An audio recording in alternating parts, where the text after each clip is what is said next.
Welcome to the Surviving to Thriving podcast that helps women leaders in nonprofits get out of survival mode and thrive in both leadership and life. I'm your host, leadership development coach Kathy Archer, and I help women leaders enjoy impactful leadership. Do you know what holds you back from reaching your full potential as a leader? What keeps you stuck and sometimes stagnant? It's your mindset. It's the thoughts that you have that keep you where you're at and sometimes frustrated in your leadership role.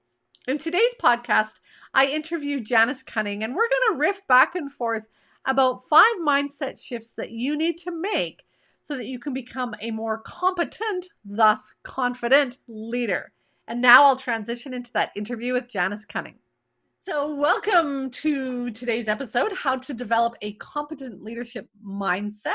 And we are going to talk to Janice, and her and I are just going to kind of riff back and forth on some mindsets that you might have that hold you back sometimes in developing the skills. So in episode number 7, I talked about competence and how you need to be competent before you'll feel confident. So we'll refer back to some of those ideas.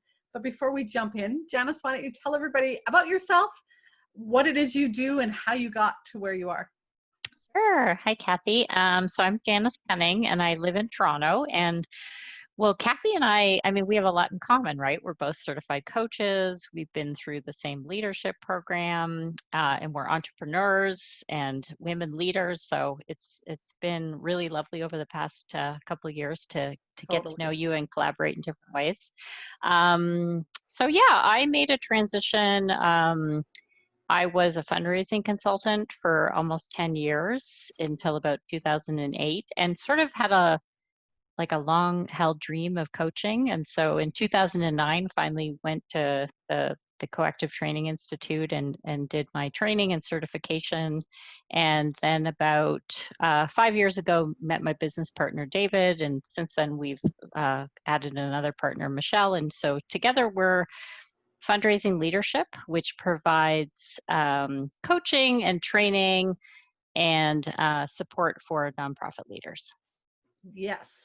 And why did you guys start that business? Why do you think it's so important for people to get the coaching and training?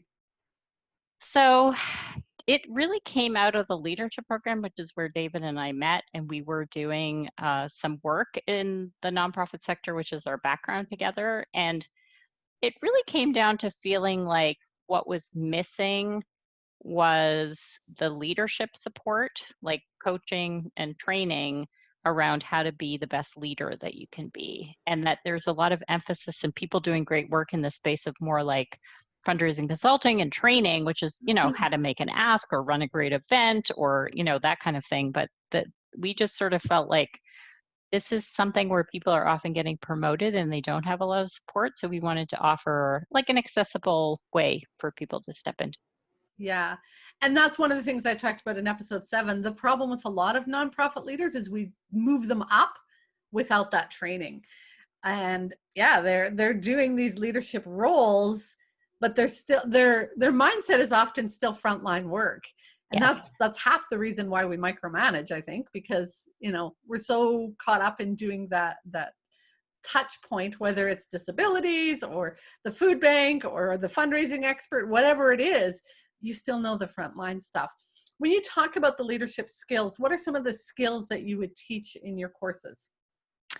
Yeah, so we do a lot of emphasis on creating trust, like really seeing that as the foundation. How do you as a leader make sure that your team feels like they trust each other, that you can have really candid conversations, learning how to delegate, how to challenge people and get them to do more than they think they're capable of. I mean, when I think about like leaders that I worked with, like that's what sticks with me is like they had this ability to get me to do things that I didn't even know that I had the ability or motivation to do. Yes. Um, and then also stepping into conflict. I think a lot of times you probably see this too is in the nonprofit sector, there's often conflict is an issue, not in the sense that there is a lot of conflict, but in the sense that there's a lot of avoidance of conflict. Yes. So learning how to really like challenge people to have the conversations that they need to have with their team. Yeah. is a big part of what we do. So I think those sort of pieces, again, like you were saying, it's like being a great nonprofit worker, often like you have a lot of skills, like you're very good at building connections and being in a Yeah. relationship and communicating. And it's really like acknowledging that and then building on it in a way that allows them to be the leader that they need. Just as you were talking, I was thinking, I don't remember any of my positions when I, went from frontline to supervisor to manager to director, to coordinator, what I don't remember in any of those pieces, somebody saying, and here's the training manual on how to build trust. Yes.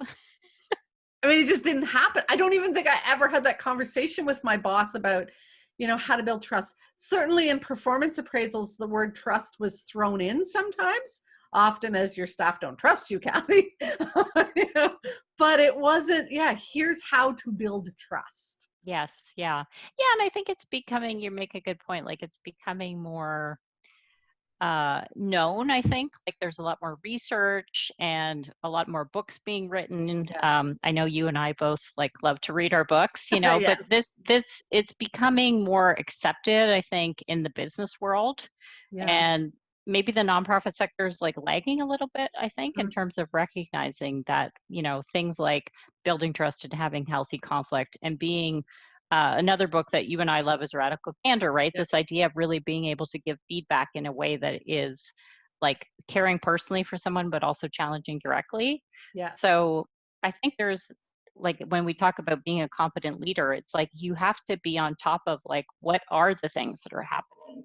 Mm-hmm. What is the research saying is the way to build a really effective team? And how do I personally devote time in my day, super Yes. busy day to actually like carving out some time for these things? Yeah. So we're going to jump into sort of the five, what do we call them? Five mindsets that people have that hold them back from doing that training. And I just, as you were talking, I thought of a couple other examples that we can use as we're talking about these. I was seeing a comment or a post on LinkedIn today about empathy building. How do you teach somebody to be empathetic? That's not a skill, again, that we've been taught. And the other one that I focus on a lot is emotional intelligence. Mm-hmm. So the term emotional intelligence is thrown out there all the time, but what exactly is it and how do you do it is not taught to leaders. So those might be a couple more examples we can use as we're going along. Yes. Yeah. All right, so throw out the first mindset, Janice, that people have that holds them back. So I think you and I both probably hear this a lot, like I just don't have any time, you know? Yeah. I'm overwhelmed with my frontline work. There's always so much to do. And, I'm already working 10 hours a day. I might be juggling family responsibilities. And now you want me to read a book or watch a webinar or get a mentor or a coach? Like, are you kidding me? Yeah. Yeah. And I mean, that's just exactly, they're overwhelmed, overburdened, and working more hours than they should. I've heard them say, I wish I could just clone myself. Right. And I remember feeling that way very much. So if that's the current mindset, what's the mindset shift that they need to make to help them become a more competent leader? I think it's really sort of switching into it being an investment. And I think that like I will often say to my own clients and then people when they take our courses, like I completely agree. It takes more time to Yep. do this at the beginning. If you're trying to learn a new skill, you have to devote time to learning about it, but then more importantly, practicing it.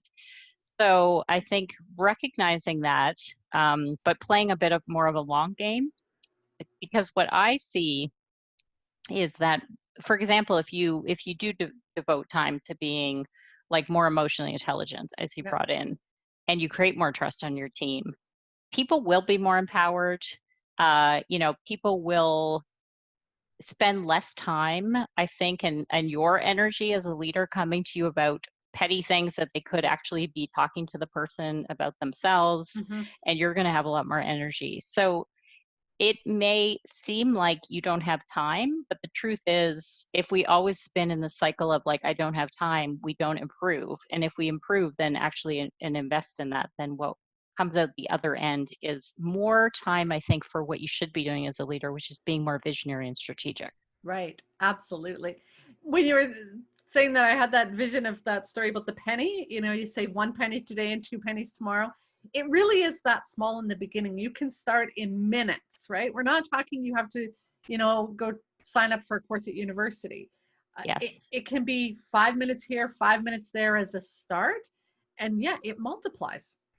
Yeah, that I love that. Like one of my friends who's also a coach had said to me like, "Oh, Harvard Business Review has this great daily email." So I just signed up for that. That's something you can read in like 45 Yes. seconds. And then not every piece of it will apply to you, but some of it is interesting enough that you're like, "Oh, that's something I don't know enough about. Maybe I now go read an Yes. article or watch a video." Yes. Yes. Absolutely. Yeah. Okay. So that's the first myth that we're busting. The second current mindset that people have that holds them back is, No money, Kathy. So what well, they what do work you for nonprofits. What do Oh, you think? so what do you think? Where should we go? What's the new mindset on that, Kathy? Well, I think what we need to do is we need to think about redirecting dollars in our current budget. Where, you were saying earlier, if you're in fundraising, you've probably already been to the fundraising conference 5 times at least. You've probably taken that frontline training. When I was starting to expand my organization, we were expanding into fetal alcohol syndrome world. And so I was taking training after training after training to understand that and how it all fit together. But at some point, my staff were doing that work. And so I needed to shift my training dollars into then, yeah, that visionary leader, the leadership skills and competencies, not the frontline competencies.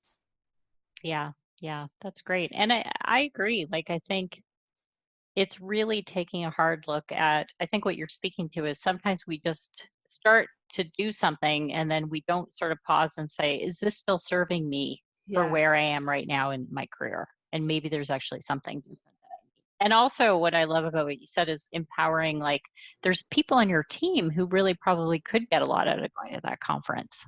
Yes. Yes. Even if the Yeah. conferences are virtual now. Yes. Yes. The other thing about time that or money that I often think about too is sometimes it's just a mindset shift.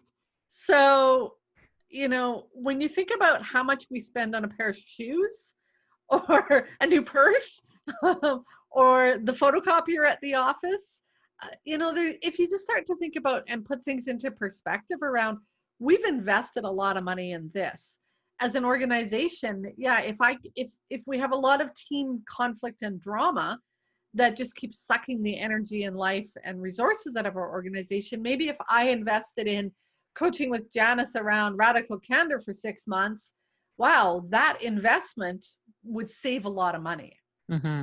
Yeah, So it's I it's agree. a mindset shift. Yes. Good. All right, our third one. Janice and I came up with these together, so we're flipping them back and forth. So the third mindset is that we often have no support. Hmm. And that holds you back because when you think you have no support, women especially, I notice in leadership, feel isolated and alone. Even if they have a boss or a board chair, they often feel like they don't get them or understand them or they're not supporting them. I know for me, often my boss had so much on their plate that they didn't have a lot of time for me. And so, Hmm. yeah, I often felt like I didn't have anybody to help me or anybody to support me. So, what's the mindset shift we want them to make, Janice? Yeah, so I think it's about taking responsibility for your career. And I often, with my coaching clients, will remind them that there's a distinction between your job and your career. Now, your Yes. job is an important part of your career, but it's not your whole career. I mean, first of all, most people are going to work in many different institutions Mm-hmm, over the mm-hmm. life of their career, but also there's a bigger picture way of looking at your career, even if you stay in your current job. Like, could you volunteer, Yeah. for one of the local sort of nonprofit associations? Like, maybe you want to join a board of a Yeah. organization that you're really passionate about, which oftentimes, like, people will have opportunities to do things when they sit on a board that they might not be given the Right. responsibility for something that broad in their job. So I think that is important to remember that, like, nobody cares about your career as much as you do. Even if you Yeah. have great leaders and great mentors, which Yeah. hopefully people do, ultimately you are the one who's responsible for your. And what I hear I heard it in myself and I hear in a lot of people, is almost that victim mindset. Well, nobody's telling me which course to take. Nobody's helping me decide what I should do, or back to, I don't have time and money. There's just, I don't have the resources, or I can't do it. And again, I love switching the word responsible to response able. You're able to choose the direction of your career. And so maybe you don't have the dollars to head off to university, but you certainly can afford a library card and get a book from the library. And Janice and I are avid readers. And so we know that just reading a book or listening to a podcast, or as you said, a weekly or daily email, that can have a tremendous impact. And you don't have to wait for somebody else to offer that to you or suggest it to you. Quick Google search will tell you which direction to go. Yeah. Yeah. And I think about like one thing throughout my career that I've always really gravitated to is professional associations, Yeah, and I've had opportunities, for example, to like co-chair a big conference, which is yeah, not something in my day-to-day world that I would normally do. And then yeah, I learned like so many more leadership skills yeah, through those experiences. yeah. All right, let's move on to the next one. The current mindset is, Afraid to fail. yeah, I yeah, know. think, I resonate with this one. yeah, yeah. And when we're afraid to fail, we hold ourselves back, and I think this is where a lot of us get stuck in that rut, the hamster wheel. We're just going around and around and around because we're never trying anything new. We never put ourselves out there. And so whether it's trying a new way of communicating with somebody, or, trying a new way of running a staff meeting, or whatever it is, we're just afraid to stick our neck out. So the mindset shift that we're talking about is, I need to develop an experimenter's mindset. Tell us about that, Janice. Yeah, as you were saying that, I was reflecting on what you said earlier, where sometimes when somebody gets promoted, they still get sucked back into doing the work that they used to do. And I think a lot of that comes from that fear. Like it's more comfortable to kind of be like, oh, I know how to write that proposal, or I know how to go and talk to that person. So I think for this, it's really remembering that there's some work around from Carol Dweck, who's an author, around like the growth mindset versus the Yeah, fixed mindset. And the idea is like if we have a fixed mindset, it holds us back because we think that it's fixed. Like either I have the ability to deal with conflict or I don't. Like I yeah, just born with that ability, so therefore there's nothing I can do about it. Whereas a growth mindset says, like, if you actually put effort into something and have a commitment to trying something, then you can improve and get better. Like, yeah, you may never be a person who's naturally as comfortable with conflict as somebody else, but that doesn't mean that you can't take yourself from like a 3 out of 10 to a 7 out of 10. yeah, yeah. When Janice and I took our coach training, and we didn't take it together, but we took the same basic training, there's a whole portion of our training that we learn about curiosity. And again, this is not a skill you're taught as a leader. And yet curiosity is where you get that innovation and that creativity, and those ideas that come out in a team. And if you don't know how to be curious, then it's really hard. So the experimenter's mindset, I often think about, like a magnifying glass and your lab coat and, the beaker and the whole bit. And, in episode 7, I talked about that you need to practice these skills. And so, one thing that you can do is just practice experimenting or practice getting curious. When you're in a board, in a meeting that you're bored and you're just kind of, wanting to check out a little bit, get curious about, oh, I wonder where they got their shirt, or I wonder what they're thinking in their mind, or I wonder, just play around in your head for a little bit. Yes, it's okay to tune out for a few minutes from meetings. Trust me, you'll never always be in tune. But that fun curiosity is a skill you have to practice. Yeah, and I think just to connect it to the sort of last piece about your own career, like sometimes you might not feel as comfortable. Like just before Yeah, we hit record, we were talking about Toastmasters, right? Like that's a yeah, great place where it's like maybe at work it's too high stakes for you to yes, ask for yes, like I don't want to speak in front of the board, so you're not looking for yep, that opportunity. But you can join something like Toastmasters and yes, try that front of a bunch of strangers where it's very low stakes. I totally wish I had joined Toastmasters when I was still a leader. That is absolutely, or the Chamber of Commerce or someplace like that where, yeah, you get that opportunity to stretch out. Yeah, Okay. so it's like start small. That's what I always say Yes. to people, Start like small, take baby risks, but steps. take risks that like are not so high stakes that you feel like you might be derailing your career if they don't Yeah. go well. Yeah. Yeah. Absolutely. All right. Our last one. You want to throw I it don't out? do emotions. Oh, I was Sometimes do you get this, Kathy? People are kind of like, "Oh, I don't know about coaching. It's kind of airy-fairy or wishy-washy or touchy feely. Yeah, yeah, touchy-feely." yeah, yeah, yeah, yeah, yeah. And often when I get people on calls, they're like, "Yeah, I'm like, don't want to talk about emotions." Or at work, I try and shut them off, tune them out, and yeah, people don't. I think there's a misunderstanding that emotions don't belong in the workplace, Hmm. and so Yes. it gets them in trouble. So what's the Or mindset shift? Go ahead. yes, yeah, it's really educating yourself about the power of emotions. And actually, I was listening to your podcast where you were talking about that. Like sometimes we make up that if we just ignore them, then they're not there. Yeah, I was doing the boo, you can't hear me. As opposed to realizing like we all have emotions. Yes. And I mean, this is an interesting thing too, because again, it's like I think Daniel Goleman is sort of the father of emotional intelligence. So Yes. that's a resource that you can check out. And this is something Harvard Business Review is writing about. All the big Yeah, business yeah. magazines are writing about. So the idea that like I think that's just like a very outdated kind of idea Yeah. that emotions don't belong at work. And really, what I loved when I was listening to you earlier today is like thinking about, yeah, like you have to find a way to have your emotions, recognize them, and then use them to get you into some kind of action. Because if Yeah. you're frustrated about something, then something needs to change. Yeah. Yeah. Pretending you're not frustrated and plastering that smile on your face has people call you names, and not nice names. And so people can read you like a book half the time. I mean, that's where those sayings have come from. She wears her heart on her sleeve, or, all of those sayings come from, we see your emotions. So for you to pretend that they don't exist is silly, for starters, not very helpful as well.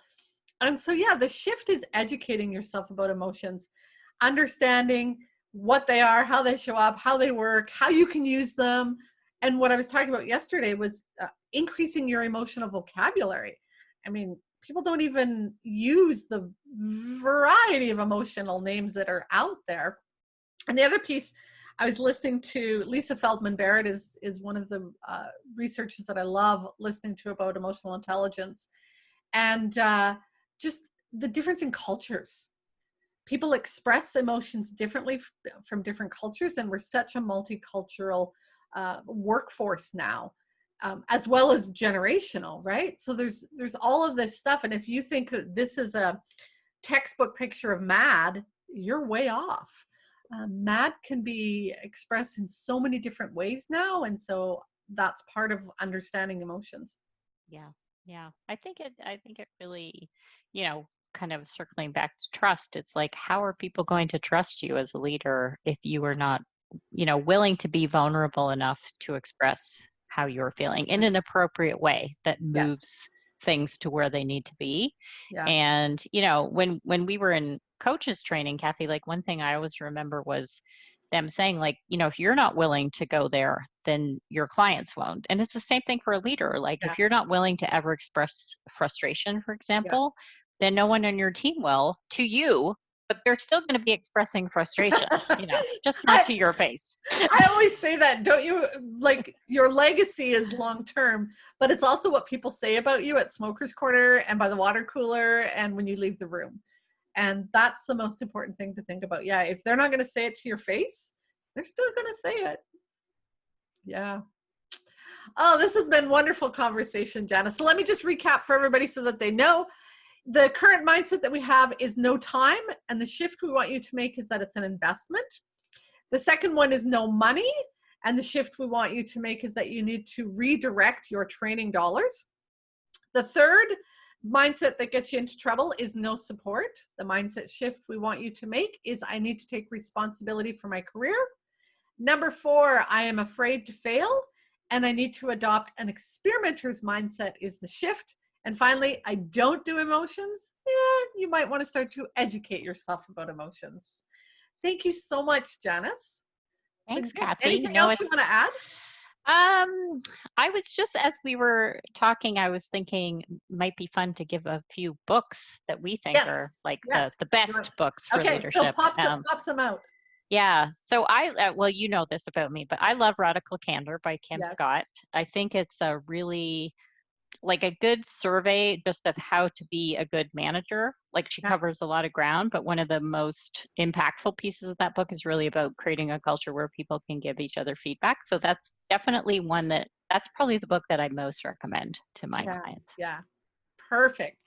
One of the things that I love recommending is the Simon Sinek books, because he really does this. He demonstrates it as much as he talks about it.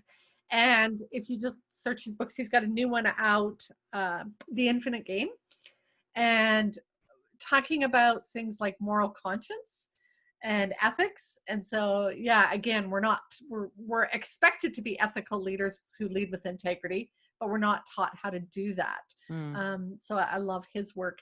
But maybe we'll add a couple others when we pop this into the blog and share with people some of the popular leadership books that we would recommend they read. Awesome. And Janice, you are doing book clubs as well. And so why don't you tell everybody how they can find you? What's the best place to find you in the work that you do? Yeah, so if you go to fundraisingleadership.org and click on our free resources, then you'll see information about our book discussions. And we're having our second one in June. And so it's a new thing we're doing because we felt like it's often, I think there's a lot to be learned from a book, but it's more important to talk about it and then get into action. And so we're trying to help people have those conversations and then make some commitments to change. Perfect. All right. Well, thank you very much for joining us on today's podcast. And I hope that everybody pops on over. Janice is on social as well. So head on over there and you'll find all of her links too. Thank you, Janice. Thanks, Kathy. If you found today's episode helpful, then you are going to love the training library. Many women leaders in nonprofits wish that they had a coach or a mentor to help them, but they don't believe that they or their organization can afford it. Oh, but you can. Inside of the Training Library membership site, you will not only get access to affordable and easily accessible ongoing personal and professional development training, you will also have access to a leadership coach at your fingertips. That way, when you hit those inevitable challenges that leadership will bring your way, you'll have both the resources and the support to navigate your way through them with confidence, composure, and while keeping your integrity intact. To find out more, head to kathyarcher.com/library. If you are enjoying the show, I'd love it if you could leave me a comment or a review on iTunes or wherever you listen to your podcasts. Thanks for listening. Go make the rest of your day awesome.